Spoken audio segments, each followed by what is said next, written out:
everyone, and welcome to this episode of the Coffee Companions. So we've had a visitor from Sadar already, and his name is Carl Bates. And we've had a lot of fun discussing boardrooms with Carl, and we spoke about the contribution compass.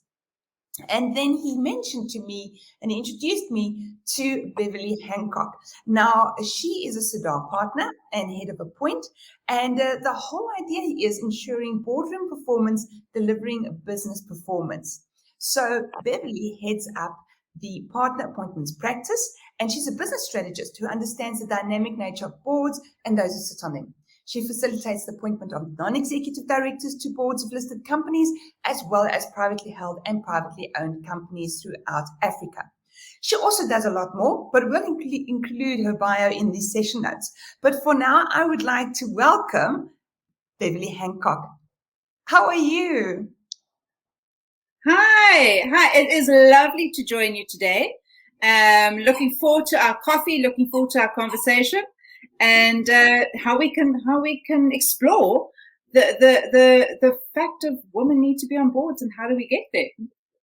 Thank you so much. So, Beverley, I heard a really interesting statistic the other day, and unfortunately I can't remember where, and they said that actually globally women make up about 50% of sort of like middle management. But it seems like we're getting stuck there. So this is why it's so exciting, because I always thought, and this is something that Carl taught me, that you sort of start working, you go up the rank and file, and eventually you land up on a board by promotion. And he went, no. This is a totally different kettle of fish. It's a job, and you can prepare for it. So especially for us women in this Women's Month, how do we get onto boards? If I could earn just a penny for every time I could answer that, we would be millionaires. And it is a challenge and it is a job. And, what we found as well is that many women grow up through the ranks and are sitting at executive level and management level. There is also a natural fall off because women take time out to have children, to have marriages, to travel, whatever it may be. And there is a shortfall occasionally getting back into that executive seat and moving forward. So there is a slight variance in the up and coming versus those that are now interested and available and want to sit on boards. And it is a job. So you have to treat it as such. So the first thing we always say is draw up your director bio or your board bio, because your CV doesn't always speak to what is needed at board level. So take the time to understand, and I think we'll dive into it a little bit more around what people are looking for in a board member. The other thing is to then educate yourself, and we'll chat about that along the way as well, because it's important to understand A, what a non-executive director is and does, and B, how do I add value. The other thing is promoting yourself as a thought leader. What am I saying? What am I saying into the industry, into the market? How am I speaking of my skills and abilities? What does my LinkedIn profile look like? So all these things need to be able to speak to your desire to be on a board or grow as a non-executive director. And the other thing as well, and this goes without saying, and every person you speak to will speak of networking. It's networking. And there's a reason behind that, because I think it's probably less than 10% of board roles and opportunities advertised. There is so much that is still a referral basis, and not something we necessarily believe in, because you might be suitable for one board doesn't mean you're great for another board. Yes. But it's important to network, to spread the word, to share it, and another thing, if you're new to boards, is contact NGOs, NPOs, where you have an affiliation, where you have a passion for something, and you feel you can actually add value. Approach them and say you're interested in the board. Wonderful. So that's really interesting, so it's not about if I just stick it out in the company, I'll land up on the board. It's like I can actually be proactive and go and find these places. Absolutely. The question I want to ask you, and not to take anything away from men, that's one thing that's very important to me, is I love positioning women and I like creating options for them. But I think you and I spoke about it, that we definitely don't want to man bash, because we all have our role to play. But what is it that women bring to boards that you feel maybe men don't? It's actually quite an interesting question, because there is a lot of information out there and statistics that prove that there is value in having at least one woman on your board. The SEDAR survey report for 2020, it's Africa's Non-Executive and Independent Directors Fees, Performance and Diversity Survey for privately held and family-owned businesses. That's the 2020 survey report I'm going to refer to now. And anyone and everyone is more than welcome to contact me for a copy of this on the email address here. I'm happy to share it with you. Because it provides an overview of boards across Africa in terms of independent and non-executive directors' fees, performance, and diversity. And something that comes out of that when we look at gender, one of the key findings, there is a significant increase in EBITDA, which is your earnings before interest, taxes, depreciation, and amortization. There's a definite increase when you have at least one female director on your board. So, apart from our survey report, McKinsey's, Deloitte's, they all have reports that speak to greater profit, essentially, when you have a woman on your board. And that's diversity of thought. And I think that's what it is. It brings diversity of thought. It brings a new voice. It brings a new thought process around the experiences, the approaches to decision-making. It adds extra depth and value to existing skills that are sitting around the board. And the reality is that it brings the board closer to properly representing its stakeholders. Because we see this, marketing changes, your stakeholders change, who your clients are changes, your employees change. And it's, what is our board culture? And does it reflect our company culture? Does it reflect who we are talking to in the market? Is there an understanding? You can be in a very male-dominated space, say the automotive space, but let's be honest, there's an increased number of women buying vehicles, and that continues to grow. So if you are not able to understand that and the approach at board level, you have a challenge. Perfect. And so I think what I'm hearing you say, and that actually resonates with me, is I remember there was one of the brands in South Africa for ladies' hygiene products who only had men on the board. It's kind of like they wouldn't even, sort of represent the target market, never mind anything else. Absolutely. And so it does. And women, I think we're almost known to ask the hard questions. As much as we have empathy and understanding, and we're not afraid to voice opinions and ask the tough questions where they need to be. And that's important in any board, because there needs to be transparency. There needs to be an understanding that one can express and understand and draw the best from the board and the decision-making in the board.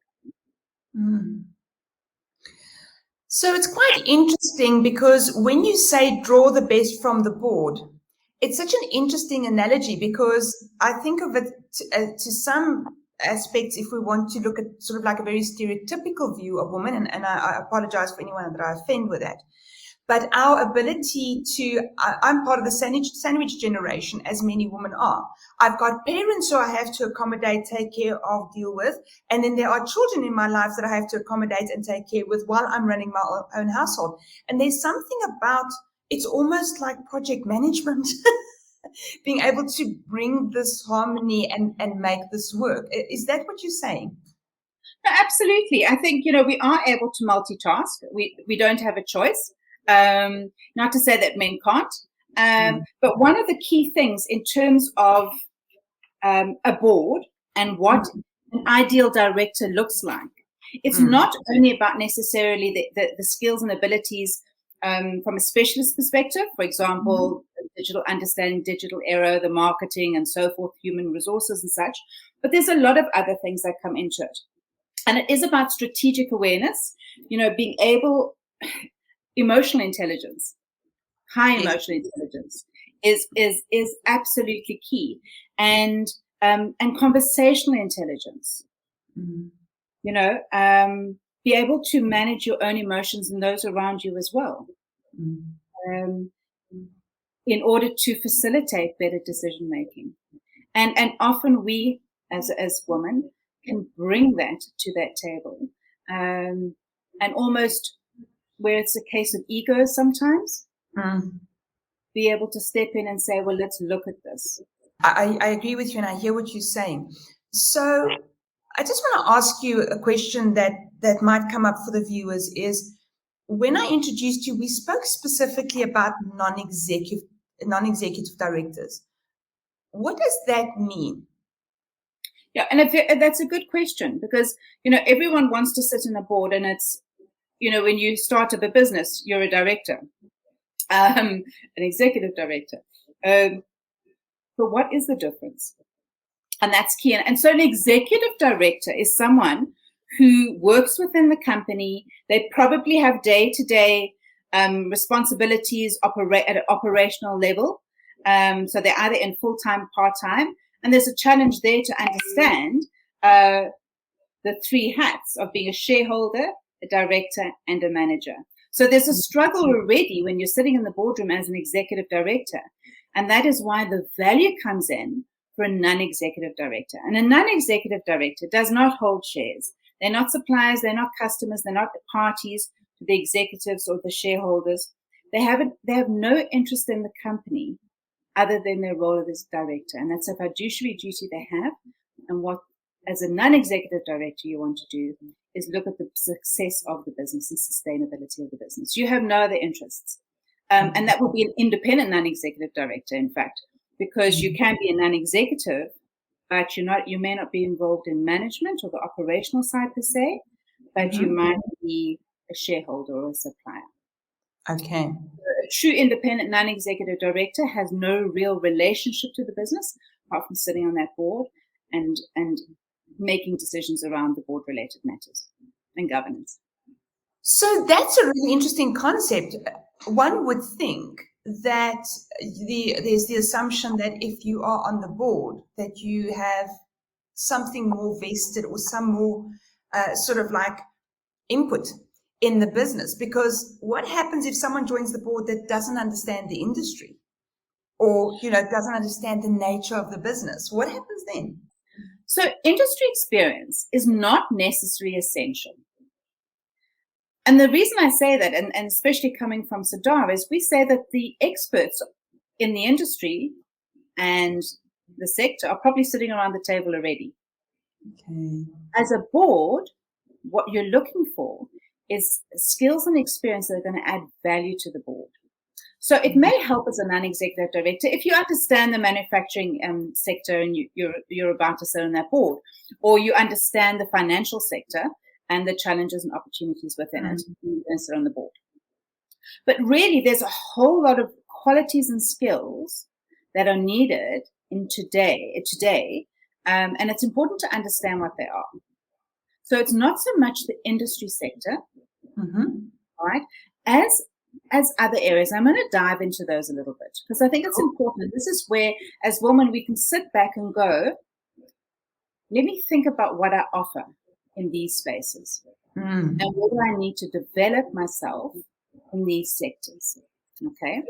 Yes. So King 4, the first principle of King 4 is that the governing body should lead ethically and effectively. Okay. So it is about understanding one's integrity in this space, and you have a fiduciary duty to the organization. You've got to act in good faith and in the business's best interests, because you can be held liable. And this also comes to looking at due diligence when you're interested in a board role. People jump into boards and they suddenly realize that A, it might be a new board and no one's got any experience at board level, or it's not something you want to do, or the values are not aligned. So integrity is very key. So look at yourself and how you are within your own business framework. Competence is often overlooked. And this is about evolving discipline. It's about understanding. It's about learning. And we'll dive into that a little bit later as well. It's about responsibility. You can't just show up on occasion every time there's a board meeting. It's the work that goes into it. It's the reading of the board papers. It's the understanding. It's asking the intelligent questions. It's accountability. There's fairness, and there's transparency. So it's how do I, with all of this and aligning with my emotional intelligence, aligning with my ability to make decisions, with my ability around the strategic space, what do I bring there? What do I bring to that? Because it doesn't have to be industry experience. It's a value, obviously sometimes. But there's five types of intelligence. And I always say, are you developing these? And are you seeking documents? And one is financial. So you don't have to be a CA. You don't have to be a financial guru. But you do need to understand your way around a balance sheet. And you do need to be able to ask the intelligent questions around that. Because the next one is strategic. You understand big picture thinking. Can you see what impacts certain key factors are having on the business and can have in the business? Can I translate the financials into strategy and back again? But the second one is strategic. Then there's relational, understanding your fellow board members, understanding the culture, and being able to work within that space and build a transparent and effective, fair space that there is opportunity for engagement in that. And then absolutely, and that also relates to cultural. What is the board culture? And understand, can you work and operate in that space? And the other is understanding the role that you have on that board. So it might be the specialist skills that are required is that of a marketing specialist. It might be that it's, in today's world, the digital era, it might be that you bring a strategic understanding around the digital space. So it's understanding the role, that you have on that board, whether it's economist, whether it's the financial guru, understand your role. Wonderful. So what I'm hearing from you, and I'm all about development, so I'm not saying that one never has to develop oneself further. But in my past, I've had to work a lot with women who have stepped back to have children, walk back in and go, I've got no value to add. But these people were managers and senior managers when they left, and they sort of feel like they come back on the back foot. What you're saying now is, hold on, there's scope here, because everything that you've spoken about is around character and integrity first. I'm not saying we can't develop, but it's about that first. And then we can take it forward. And I mean, normally a manager, senior manager, hopefully they know their way around a balance sheet and a bit of profit and loss and what have you not. Well, and absolutely, and good governance. There's a reality. You want to sit on a board, you need to understand the principles. You need to understand what good governance is, because that's key to being able to support any business with moving forward.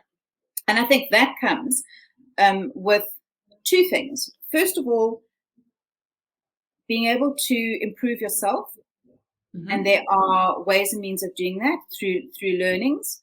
So DAR has the Applied Directorship Program, which is not just theory, but it's a practical take on how to be a good non-executive director or director, whether you are new into the fray and it's something that you want to build yourself at. I was speaking to a lady yesterday who is amazing. She's actually based in the States, and she has a wealth of experience, and she sat on a number of NPOs, but she's like saying, now my focus is by the end of the year, I want to start sitting on the bigger boards. So it's about taking yourself, looking at that bio, looking at what I have already as a person, and then being able to say, where can I develop? And that might be doing an applied directorship program. It might be attending a high performance board workshop through SUDAR. It could be attending an IOD. There's ways and means of being able to gain it, but you can't just sit on a board because you've got, you're fantastic and you can be trusted. There has to be a lot more to that as well. So you have to have very good understanding and understand what makes for good governance, and be able to drive that forward. The other thing is that us as women, we're not really good sometimes at promoting ourselves. Let's be honest. That's so true. We do so much, and then sometimes we have to remind each other that actually you do a lot, because we do it automatically half the time. Let's be honest. And I had experience once. I was learning to play golf, and I've been trying to play golf for many years. And I always treated myself as the newbie. I'm a newbie. I'm not really good at golf, but I'm a newbie. And I went on a lesson, and we were driving back, and the golf coach said to me, he said, you played really well today. It was fantastic. And I went, oh, thanks, but I don't know how many people want to play with me. 400. And he turned around and he looked at me and he said, why do women always react like that? Why do they always say that? And I took a moment and I went, you're right. If I was a guy, I'd probably say, you're so right. I should be playing with Tiger Woods. So we do, and it's a generalization. But it's true. We're very good at putting ourselves down. And I think one thing I always say when I'm chatting with women, we're talking about women on boards and we're talking about women in leadership, it's about your confidence. And the more you package yourself and understand yourself and understand the value that you bring at executive and board level, that helps you to gain the confidence to put up your hand and go, I can do this. And more companies need to be supporting this as well. More companies need to be looking at their senior executives and going, where do we support them in their ambitions and their drive and their opportunity, and they should be sitting on board. So how do we support them in this? I love what she's saying, and it's so interesting. It reminds me of Lean In. Where Sheryl Sandberg has said that if you look at a boardroom, men walk in and they go and sit around the table, women go and sit against the walls, and it's exactly that.